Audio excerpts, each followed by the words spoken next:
¿Alguna vez te has preguntado por qué las escuelas enseñan tan poco, si acaso nada, sobre la primera civilización avanzada del mundo? Especialmente cuando introdujo tantas cosas que aún usamos hoy día. ¿Por qué el misterio respecto a Sumeria, el cual estaba en Mesopotamia, lo que es hoy en día Irak? Después de todo, esto es una parte de lo que ellos nos dieron. El calendario moderno basado en los ciclos lunares. El sistema de conteo 6020 usado en la geometría para medir el tiempo, la rueda, el arado, sistemas de riego, como los diques y los canales, veleros. Ellos incluso hablaron el primer idioma conocido y aún más importante, ellos dejaron evidencia de la primera escritura grabada. Esas son muchas contribuciones de inteligencia para la humanidad. Entonces, ¿por qué no hablamos más acerca de esta civilización claramente avanzada e influyente? Bueno, conecta los puntos y descubrirás por qué la omisión puede ser deliberada.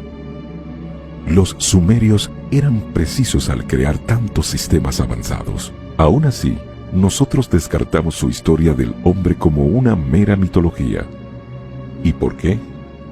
Bueno, si le damos la misma credibilidad a sus historias escritas, así como se la hemos dado a sus invenciones, estaríamos enseñando una versión completamente diferente de nuestros orígenes y estaríamos pensando mucho más cerca de lo que nuestro futuro podría contener. Así que dejemos que los arqueólogos continúen debatiendo la historia y la evolución del hombre. Si vas a la fuente, esto es lo que la primera civilización en registrar la historia reveló acerca de nuestro pasado. En 1849, un arqueólogo británico descubrió 14 tablas en Sumeria. Hoy, estas son las escrituras más antiguas jamás conocidas y se remontan al siglo 24 a.C. Aunque las historias en ellas comparten mucho de lo que dicen otras escrituras antiguas, ellos ponen un giro completamente nuevo en otros textos sagrados antiguos. Verás, mientras ellos sí se refieren a un padre de todos los comienzos, o algún tipo de ser supremo, las tablas dicen que los creadores en el Génesis, el jardín del Edén, Adán y Eva, estos fueron nuestros dioses politeístas, seres de otro mundo, o simplemente ellos eran alienígenas. Las dos primeras tablas enteras explican quiénes eran ellos y de dónde eran. La tercera tabla habla sobre los 6 días de la creación o el establecimiento de la tierra. Luego, explica cómo la raza humana fue genéticamente manipulada por estos seres y que no evolucionaron al azar. Incluso la tecnología que los sumerios nos dieron vino de estos seres. De acuerdo a las tablas sumerias, hace 445.000 años, los dioses creadores, como ellos los llamaban, vinieron a la tierra. Los únicos habitantes en la tierra eran animales salvajes sin domesticar y los antiguos ancestros del hombre. Estos seres fueron llamados los Anunnaki, lo que significa aquellos que del cielo a la tierra vinieron. Los Anunnaki habitaron un distante planeta orbitante, llamado Nibiru, el cual entraba en nuestro sistema solar cada 3.600 años. Ellos describieron que Nibiru era tan grande como el diámetro de la Tierra y abundante en óxido de hierro, haciendo que sus ríos y lagos lucieran rojos. Ahora, una nota adicional sobre Nibiru. De acuerdo a las tablas, la atmósfera de Nibiru comenzó a deteriorarse y se convirtió en un lugar hostil para la vida, y para restaurarlo necesitaban un importante elemento para su atmósfera: oro. Aquí se presentan unos datos interesantes. Existe prueba de que las nanopartículas de oro pueden usarse para reparar nuestro ozono dañado. Protege de la radiación, lo que explica por qué la NASA usa láminas de oro en sus estaciones espaciales. Entonces, cuando los Anunnakis llegaron, fueron capaces de vivir vidas que duraron cientos de miles de años. Crearon una ciudad minera que llamaron Eridu, Estación de Tierra 1, en el Golfo Persa, a cargo de un líder llamado Enki. Las tablas establecen: después de que la nave del rey descendió del cielo, la nave estaba en Erudi. Estos visitantes no estaban solos, trajeron otra raza, se llamaban los Igigi, y trabajaban como sus esclavos. Los Igigi eran considerados como inferiores, Ellos servían extrayendo el oro. Al crecer la civilización, los Igigi soportaban trabajo pesado. Y estas historias coinciden con las tablas babilónicas del siglo XVIII a.C. Cuando los dioses como los hombres soportaban el trabajo, llevaban la carga. La carga de los dioses era grande, el trabajo penoso, la dificultad excesiva. Los grandes Anunnaki hicieron que los Igigi llevaran a cabo el trabajo. Después de muchos siglos, los Igigi se rebelaron al creer erróneamente que podían vencer a estos amos opresivos. Su derrota casi aniquila completamente su raza, dejando a los Anunnaki sin mano de obra, incapaz de controlar a los Igigi. El gobernante de Nibiru, Anu, ordenó a su hijo Enki que modificara genéticamente a una nueva raza de esclavos para realizar trabajos complejos, pero que aún así fueran subordinados de los Anunnaki. Enki finalmente cumplió exitosamente su meta, y el resultado entre los cavernícolas de la Tierra, Homo erectus, y los propios Anunnaki. A este híbrido lo llamamos Homo sapiens.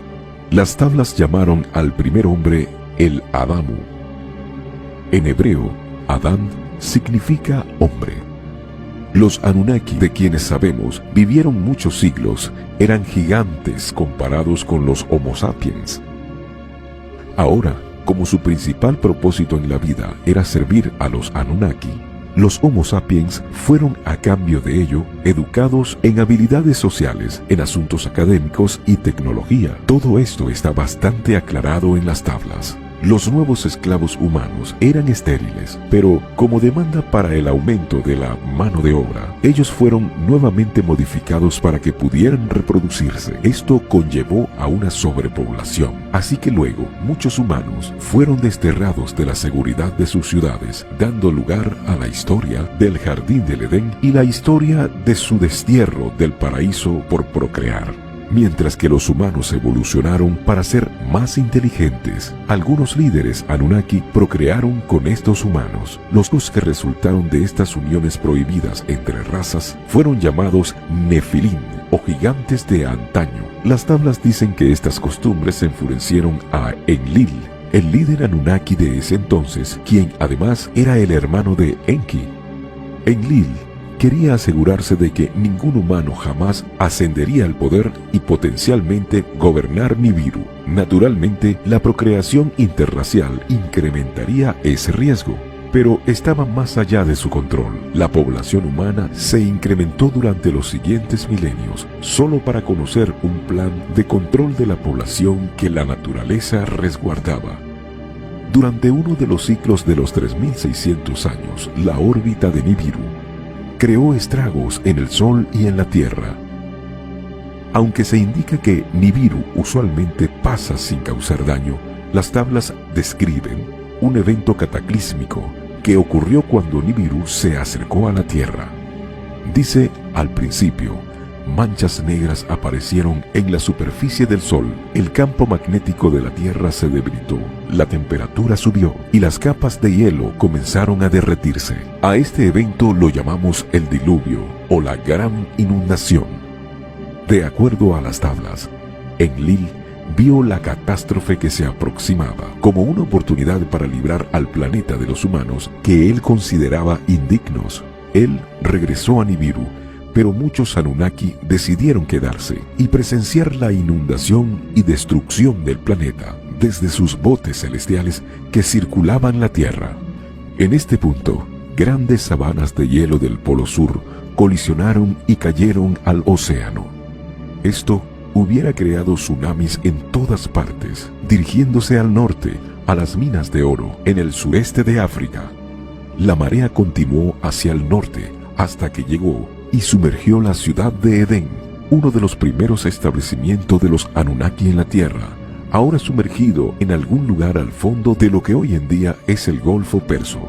Al presenciar el cataclismo, Enki, quien sentía simpatía hacia sus creaciones, ordenó a sus elegidos a construir botes. Entre estos pocos humanos se encontraba Ziusudra, a quien conocemos como Noé y su familia. Una gran tormenta con fuertes lluvias comenzó.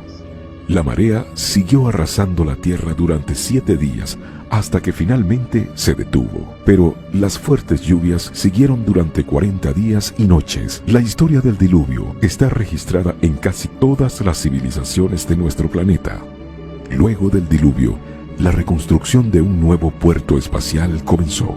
Los textos describen cómo los Anunnaki hicieron sus edificaciones. Cuando los Anunnaki finalmente dejaron la Tierra, su influencia llegó a cada rincón del mundo, desde Mesopotamia hasta la India, hasta Suramérica. Antes de irse, obsequiaron a la humanidad la civilización sumeria, el cual estaba inexplicablemente avanzado para su época.